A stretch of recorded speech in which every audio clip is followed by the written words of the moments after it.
Assalamualaikum warahmatullahi wabarakatuh. Hari ini saya akan membahas kembali tentang gambaran ultrasound dari varikokel.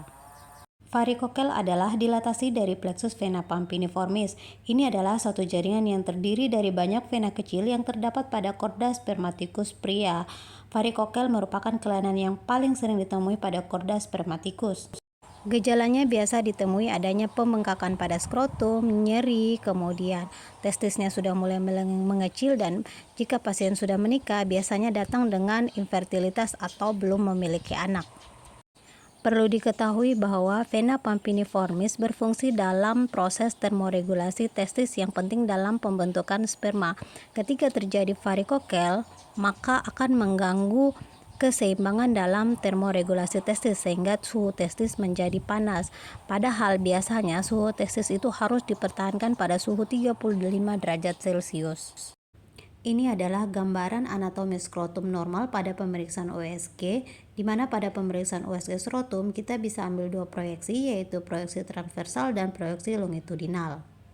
Pada pemeriksaan USG skrotum ada beberapa hal yang perlu kita perhatikan. Yang pertama, dinding skrotumnya apakah menebal atau tidak. Yang kedua, testis, bagaimana ukuran testisnya, apakah mengecil atau membesar, bagaimana permukaan testisnya, apakah massa atau tidak, ada massa atau tidak.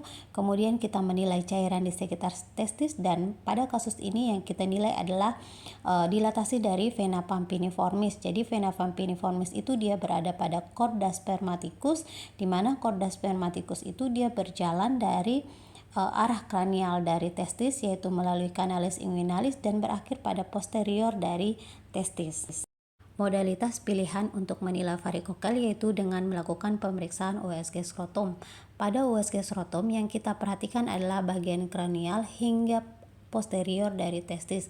Di sini kita bisa menilai plexus vena pampiniformis, yaitu dikatakan dilatasi dari plexus vena pampiniformis jika ukuran dari venanya itu lebih dari 2-3 mm, kemudian tampilan khasnya berupa serpigineus, dan yang paling penting juga adalah kita menggunakan color Doppler dan menilai apakah adanya aliran di situ atau tidak, yang menunjukkan ini adalah suatu pembuluh darah. Pada kasus-kasus di mana kita sulit untuk menentukan dilatasi dari vena pampiniformis, maka kita bisa lakukan dengan manuver falsafa.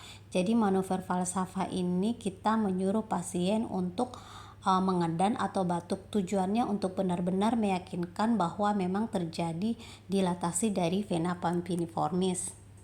Ini adalah contoh lain dari varikokel, di mana kita bisa lihat pada gambar sebelah kanan yang tanda panah menunjukkan mulai terjadi dilatasi dari vena pampiniformis dengan ukurannya itu 2,5 mm, dan dengan manuver falsafa dan bantuan color Doppler ternyata ukurannya itu meningkat menjadi 3,4 mm. Demikianlah materi yang saya bawakan hari ini. Semoga bermanfaat untuk teman-teman. Jangan lupa untuk di like dan subscribe ya, karena subscribe itu gratis. Terima kasih.